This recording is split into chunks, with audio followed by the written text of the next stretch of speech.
tal? ¿Bien? ¿Sí? Me alegra, yo también. No habéis preguntado, pero yo también.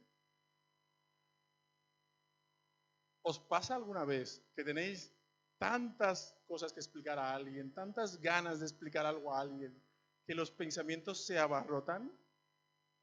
Yo quiero explicar esto, quiero contar esto, quiero que la gente entienda esto que voy a explicar. Y lo queréis decir tantas cosas, tenéis tantas cosas dentro que a veces no encontráis la manera de articular el discurso para explicarlo. Pues justamente eso es lo que me pasa en esta mañana. En esta tarde, no esta tarde. Es que he predicado por la mañana. He predicado por la mañana y ya se me ha quedado el mod mañana. Esta tarde, ¿dónde está? Paco, esta tarde. Esta mañana he predicado. Esta tarde quiero explicaros una cosa y os explico un pequeño secreto, ¿no? Lo que suelo hacer al preparar un tema es, tengo el tema más o menos claro y durante la semana, y mi familia aquí es testigo de eso, me escuchan hablar solo, ¿no? Repetir frases y parece que esté, ¿no? Parece que esté un poco loco, ¿no? También ahí hablando solo, ¿no? Pero no es murmurando, es como si estuviera predicando delante de un auditorio, ¿no? Y mis hijas me dicen, papá, ¿qué estás haciendo, no? Y es que estoy ensayando para el domingo. Y lo que hago es eso, ¿no? Es intentar a ver cómo explico este punto, cómo explico este tema, cómo explico esta anécdota, ¿no? Porque de esa manera, ¿no? Intentar explicarla lo mejor posible. Hay un abismo de sentido entre lo que yo pienso, lo que yo digo, lo que vosotros escucháis y lo que vosotros entendéis. Hay un abismo. Entonces, siempre se intenta reducir ese abismo lo más posible. Y este tema, el tema justo del que me gustaría hablar en esta tarde, para mí es tan importante, tan central, tan vital, nos jugamos tanto en este tema que me gustaría pediros que lo podamos reflexionar, que podamos escuchar atentamente, que podamos reflexionar, que podamos meditar, que podamos pensar en este tema, porque realmente creo que es muy, muy importante este punto. Realmente toda la escritura, toda la palabra de Dios es inspirada y es útil para hacer que los hombres y las mujeres que queremos acercarnos a Dios vivamos vidas diferentes y seamos luz que iluminan en medio de las tinieblas. Pero justamente en este tema, y por lo que vamos a hablar a continuación, creo que la iglesia hoy en día tiene que reflexionar, tiene que pensar, tiene que detenerse y tiene que decidir realmente si quiere ser iglesia o si le da lo mismo. Entonces, por eso creo que este tema es muy importante. Si os acordáis, la semana pasada empezamos esta nueva serie y el objetivo de esta serie, lo dijimos la semana pasada, es reflexionar sobre el porqué de la iglesia.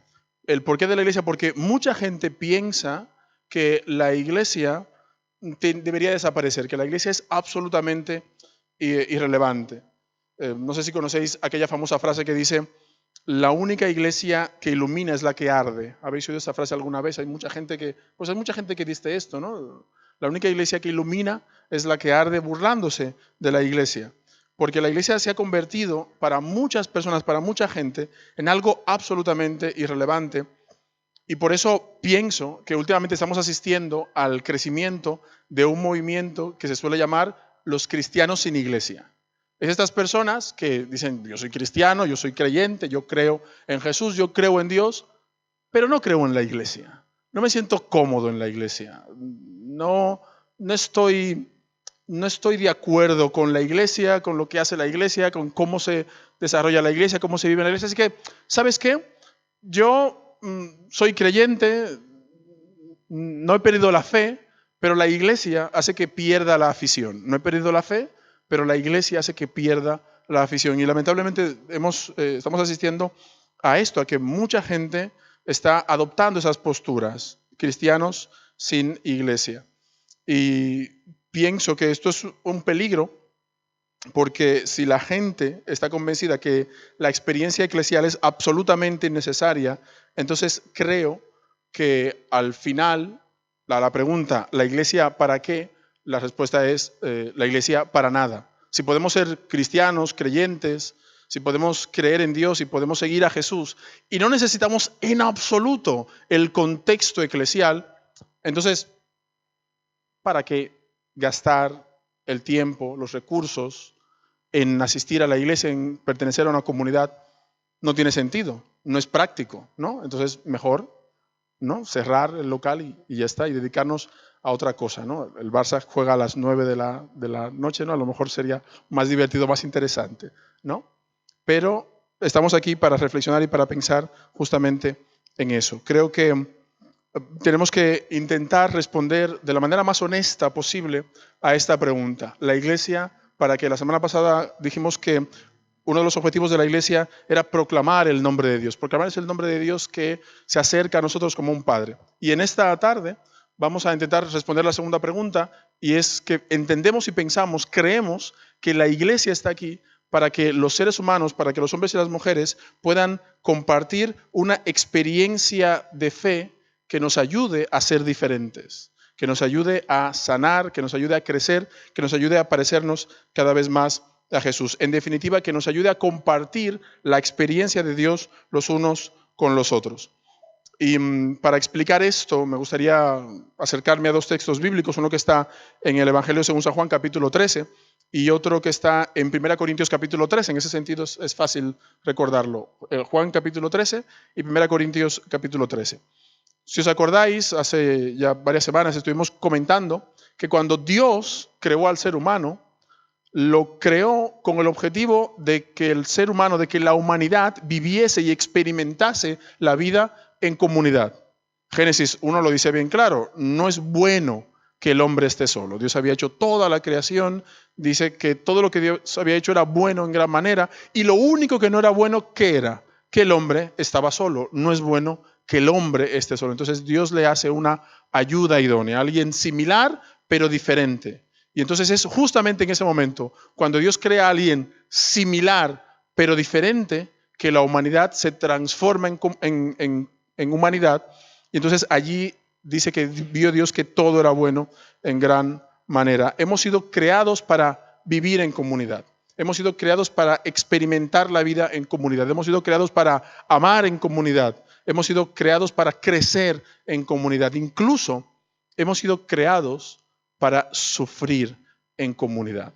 Y por eso creo que la experiencia de la Iglesia es tan importante, y es justamente esa línea que vamos a ir reflexionando en esta tarde a través de los dos textos que vamos a leer a continuación. El primero se encuentra en el Evangelio según San Juan, capítulo 13, versículos 34 y 35. Es un texto muy conocido y seguro que hemos escuchado muchas predicaciones sobre este texto, pero por muchas predicaciones que hayamos escuchado, nunca está de más volver a recordar este texto. Jesús está hablando con sus discípulos y es justamente el final del ministerio de Jesús. Jesús ha estado 3 años compartiendo su vida con los discípulos, enseñándoles los misterios del reino de Dios. ¿Quién era Dios? ¿Os acordáis que el Evangelio de Juan empieza diciendo: a Dios nadie le vio jamás, pero el unigénito Hijo de Dios, Él le ha dado a conocer? Es decir, la única manera que tiene el ser humano para saber quién es Dios es a través de Jesús. Y Jesús está 3 años enseñándole a sus discípulos quién es Dios. Y cuando ya se termina el ministerio de Jesús,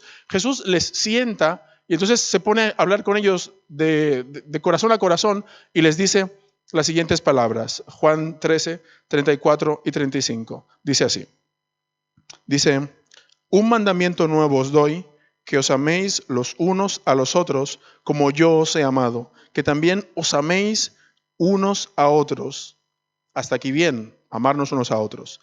Y me llama mucho la atención el versículo 35. Dice: en esto conocerán todos que sois mis discípulos, si tenéis amor los unos por los otros. Si tenéis amor los unos por los otros. De alguna manera lo que está diciendo Jesús es que el criterio a través del cual una persona entiende, sabe que es miembro efectivo de la comunidad de fe, no es un criterio dogmático, sino es un criterio afectivo.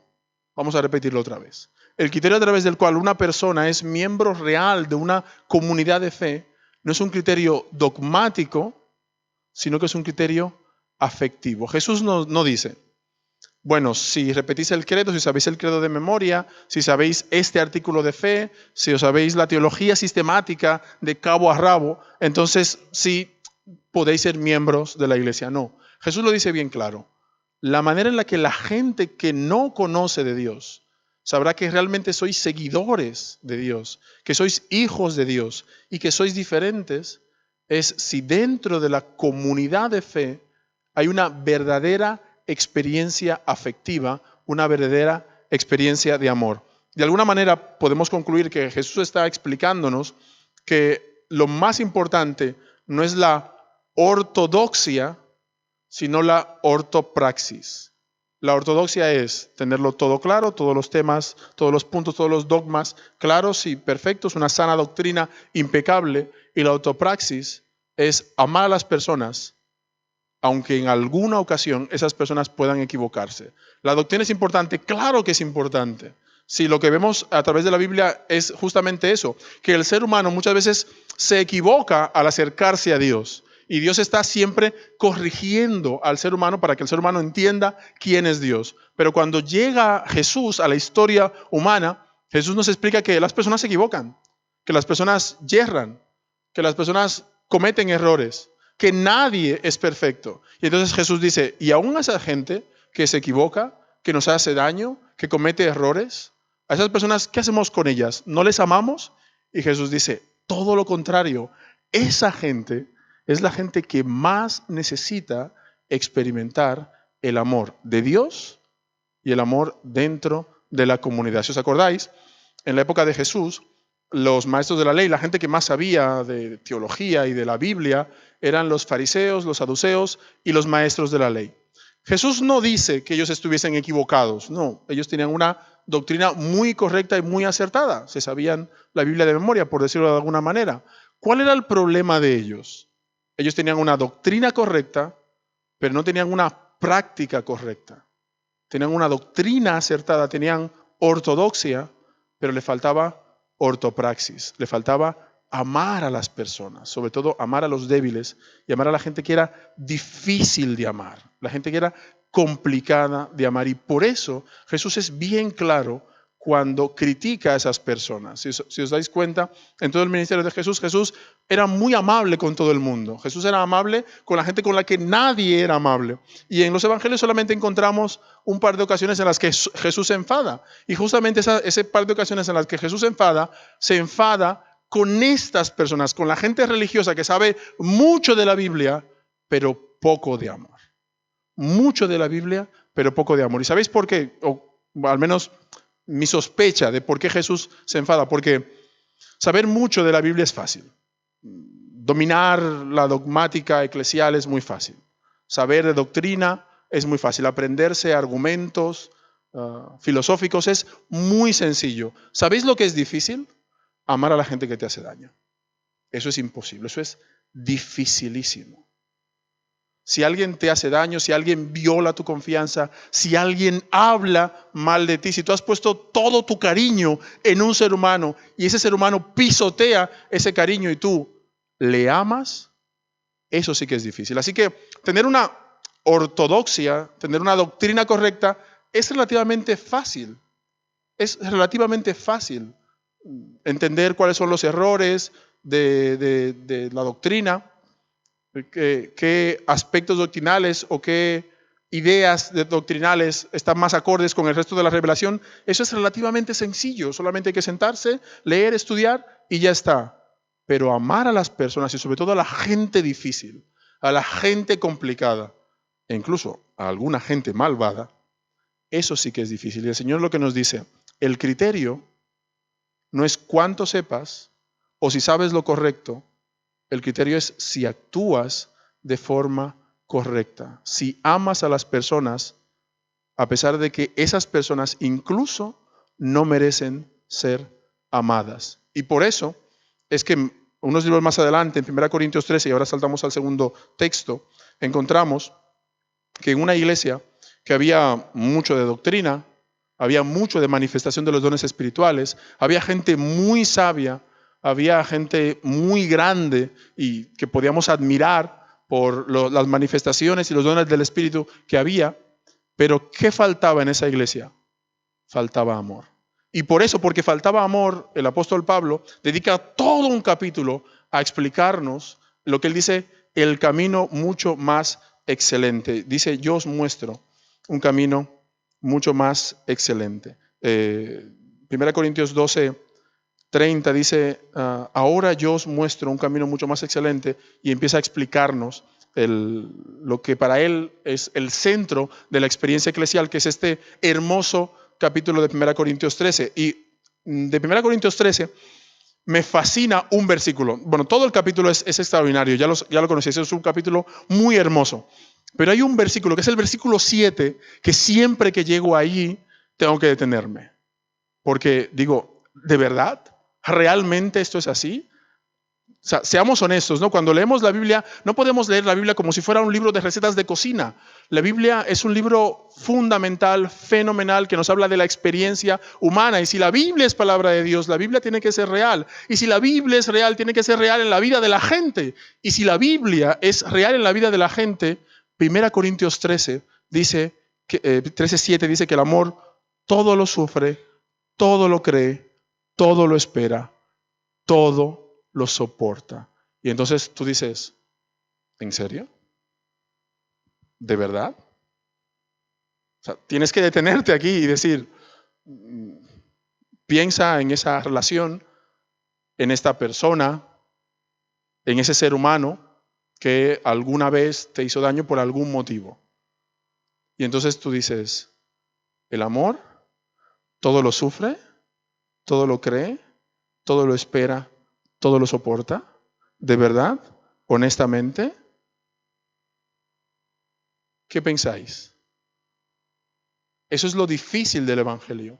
Eso es lo complicado del Evangelio. Es aquí donde el Evangelio realmente es absolutamente distinto. Distinto de cualquier ideología, de cualquier doctrina, de cualquier secta, de cualquier filosofía. El Evangelio es tan diferente porque va justamente al corazón de la experiencia humana. Y el corazón de la experiencia humana es esto, que si realmente entendemos que hemos sido amados por Dios, entonces nosotros tenemos que amar a las personas, aunque esas personas no merezcan ser amadas.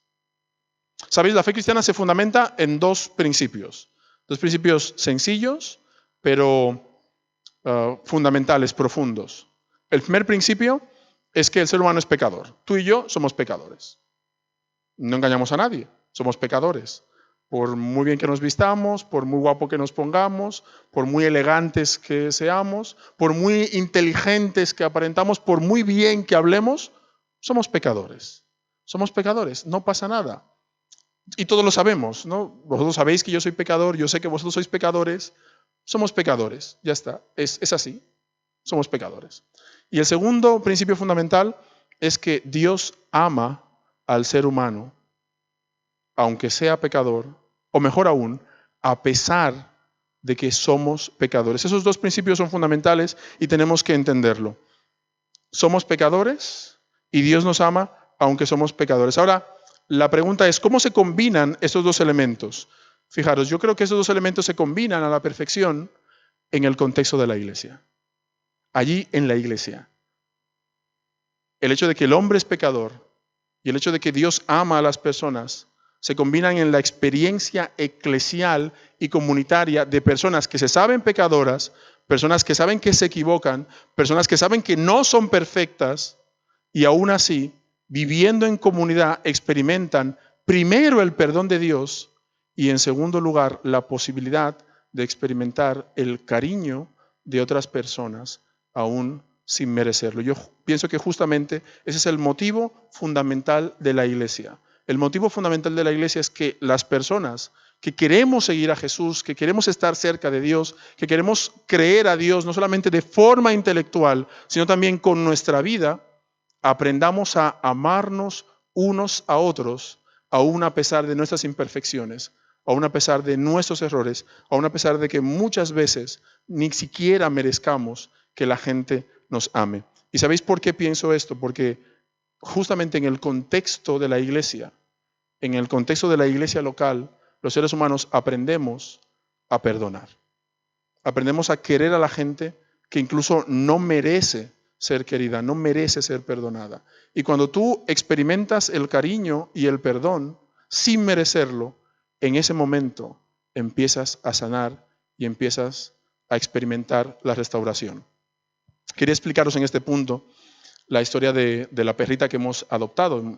Tenemos un perro, labrador enorme que está completamente loco. Está completamente loco, o sea, es irremediable este perro. Cuando era pequeño estaba loco y no hacía caso y decíamos, bueno, cuando sea mayor entrará en vereda, ¿no? Fue mayor y seguía estando loco, ¿no? Y venía alguien y en lugar de ladrarle se le tiraba encima y se ponía a jugar con él. Entonces dijimos, bueno, vamos a castrarlo porque así dicen que los perros se ponen más tranquilos, le castramos y aún así sigue estando igual y ya lo hemos dejado por perdido. Así que le hemos dejado por perdido al pobre perro este, ¿no? Es enorme y el pobre perro este. Y luego, en una ocasión, hace ya unos meses, apareció por allí en casa, vimos en el bosque, y apareció en casa una perrita en pleno bosque y era época de tormentas y se metía debajo de nuestro coche para refugiarse y nos daba mucha penita que la perrita estuviese allí, así que mi esposa dio una trampa para que entrara en casa, porque no quería entrar en casa. Siempre que nos veía salía corriendo. Y es que le puso un camino de chorizo hasta dentro de casa. Y una idea, vamos, perfecto. Entonces, bueno, Erin y Eva, Erin detrás de la puerta y Eva ahí con el camino de chorizo, consiguieron que la perra entrara, le cerraron la puerta, entonces pudimos mirarla y entonces la llevamos al veterinario para ver si tenía un chip, de quién era, si estaba perdida, no tenía un chip ni nada. Y al final decidimos adoptarla. La familia se encariñó con ella y al final decidimos adoptar a la perrita. Y es interesante porque esta perra es muy cariñosa, es muy, muy cariñosa. Sin embargo, es muy agresiva con todos los perros que se encuentra por el camino. Es muy agresiva, y no deja que ningún perro se le acerque. Y entonces nos llamaba la atención por eso, porque siendo una perrita tan cariñosa, también era a la vez muy agresiva. Y pensamos, ¿qué habrá tenido que experimentar esta perra para que sea tan agresiva? Y nos hemos dado cuenta que poco a poco, a medida que vamos dándole cariño a este animal, y este animal va experimentando el cariño, su agresividad va bajando. A medida que va experimentando cariño, va experimentando amor, está en un lugar que no se siente amenazada, un lugar donde no se siente agredida, donde no le golpean y donde le acogen. Entonces, poco a poco su carácter arisco y su agresividad para con otros animales, poco a poco ha ido disminuyendo. Pues algo parecido, y perdonad la comparación, pero algo parecido ocurre en la comunidad de fe.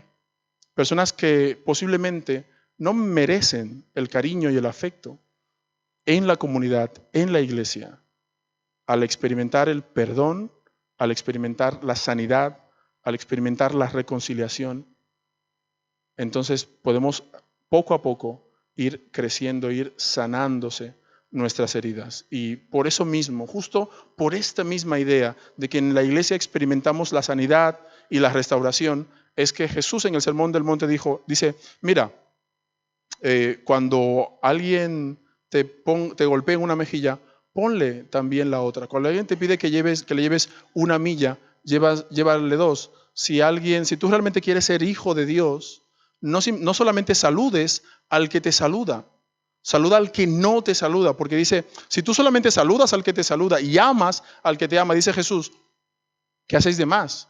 ¿Qué extraordinario tiene amar al que te ama? Qué extraordinario tiene ayudar al que te ayuda. Jesús dice, lo extraordinario, lo que realmente indica que eres un hijo de Dios, es cuando amas a aquel difícil de amar, a aquel complicado de amar, a ese hermano que no te saluda, a ese hermano que te ve y hace como que pasa por el lado para no saludar. Tú dices, hermano, se le olvidó saludarme, ¿no? Eso es ser un hijo de Dios.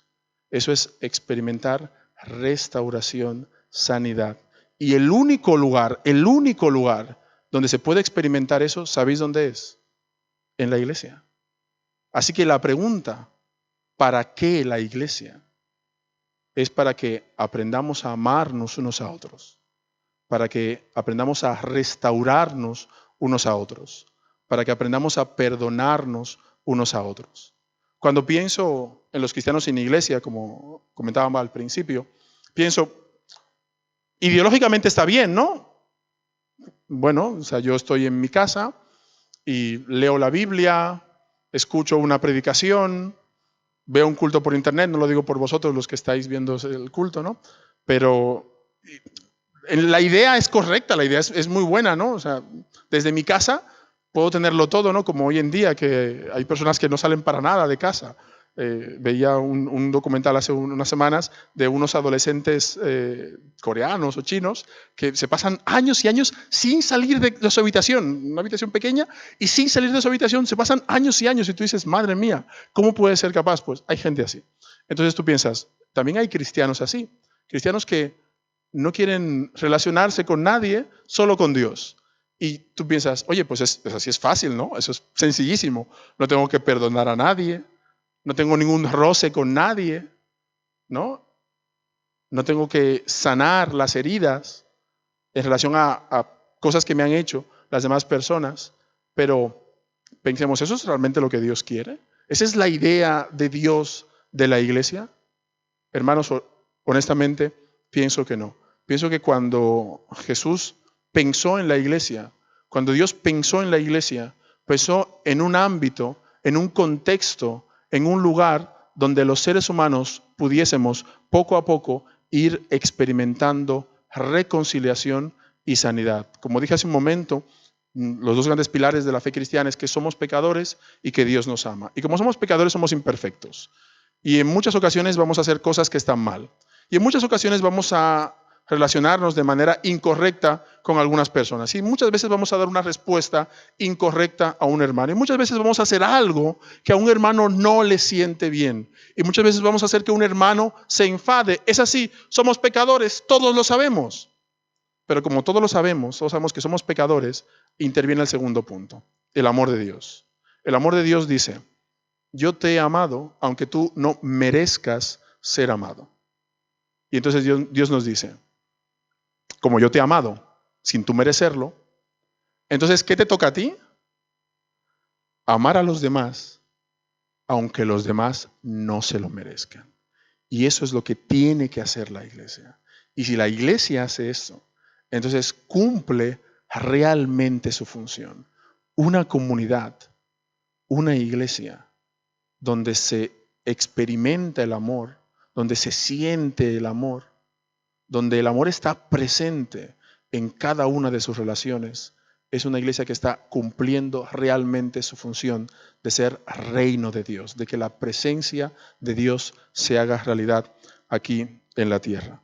Así que me gustaría que aceptásemos un reto en esta tarde. El reto es no amar a la gente perfecta, no amar a la gente que se porta bien con nosotros, no amar a la gente que sea fácil de amar, sino amar a las personas aunque sean imperfectas, amar a la gente aunque se porte mal con nosotros, amar a la gente que sea difícil de amar, porque si hacemos esto, entonces vamos a entender realmente que esto es justamente lo que Dios ha hecho por nosotros. Es justamente lo que Dios espera de nosotros. Y si hacemos esto, si somos capaces de entender este principio fundamental del Evangelio, entonces las personas alrededor nuestro empezarán a experimentar sanidad. Las personas alrededor nuestro empezarán a experimentar la presencia de Dios. La gente empezará a sanar, nosotros empezaremos a sanar y como comunidad, todos los que formamos parte de esta comunidad, estaremos cada vez más cerca de la imagen de Jesús. Este es el objetivo de la iglesia. Si realmente queremos que la iglesia cumpla su función, que la iglesia sea para algo, es para compartir la experiencia de fe, es para compartir la sanidad, para compartir el perdón, para compartir la restauración que todos nosotros necesitamos. En esta iglesia no hay nadie perfecto, nadie. Algunas personas se le acercan, ¿no? A lo mejor Caleb y Nel, ¿no? Puede ser, ¿no? Dan también, ¿no? Puede ser. Después de ellos, el resto, nada, no hay ninguno perfecto. Y como no hay ninguno perfecto, entonces ninguno de nosotros merece ser amado. Pero aunque ninguno merece ser amado, todos hemos sido amados por Dios. Todos los que estamos aquí, hemos experimentado el amor de Dios que no merecíamos. La conclusión es, si yo he experimentado el amor de Dios sin merecerlo, entonces estoy obligado, y la palabra aquí es acertada, estoy obligado a amar a mis hermanos. Si no pertenezco a una comunidad, si no pertenezco a una iglesia, si no me relaciono con otros individuos, esa parte ya no tengo que hacerla, es muy sencillo. Desde casa soy creyente y ya está. Pero el Señor quiere que pertenezca a una iglesia. Quiere que me involucre en una comunidad. Quiere que esté en una comunidad para experimentar sanidad y restauración. Y hermanas y hermanos, si entendemos esto y si practicamos esto, como he dicho hace un momento, entonces esta comunidad dejará de ser una iglesia simplemente y empezará a ser un lugar donde realmente esté la presencia de Dios. Será el reino de Dios aquí en la tierra. Yo quiero eso. Y estoy convencido de que todos los que estamos aquí queremos eso. Así que cuando pensemos en la iglesia, ¿para qué? Para compartir la experiencia de Dios. Y quería terminar la reflexión de esta tarde con una pequeña dinámica, un pequeño reto. No somos mucho de levantarnos y movernos mucho, pero alguna vez lo hacemos, ¿no? Al menos para no perder la costumbre. Y me gustaría que nos pusiésemos de pie durante un instante. Si podemos, por favor, sí, pongámonos de pie. Y como os he dicho, el objetivo de la iglesia es que los seres humanos, los creyentes que componen una iglesia, puedan compartir la fe. Así que me gustaría pedirte que en este instante, en este momento en el que vamos a ir acabando la reunión, puedas acercarte y saludar a alguien que no has saludado aún, o a alguien que habitualmente no saludas. Que le des un abrazo a alguien que habitualmente no le das un abrazo. Si abrazas a todo el mundo, pues quédate en tu sitio, ya está, estás perdonado, ¿no? Alguno hay que abraza a todo el mundo aquí, pero si alguien, tú piensas, a esta persona hoy no le he dado un abrazo, ve a dar un abrazo a esa persona. Si hay alguien a la que últimamente no le has dado un abrazo, no le has dado un beso, no le has dado una palabra de cariño, entonces acércate a esa persona y dáselo en esta tarde. Porque para esto, hermanas y hermanos, para esto es la iglesia. Vamos a hacerlo ahora y que el Señor nos bendiga.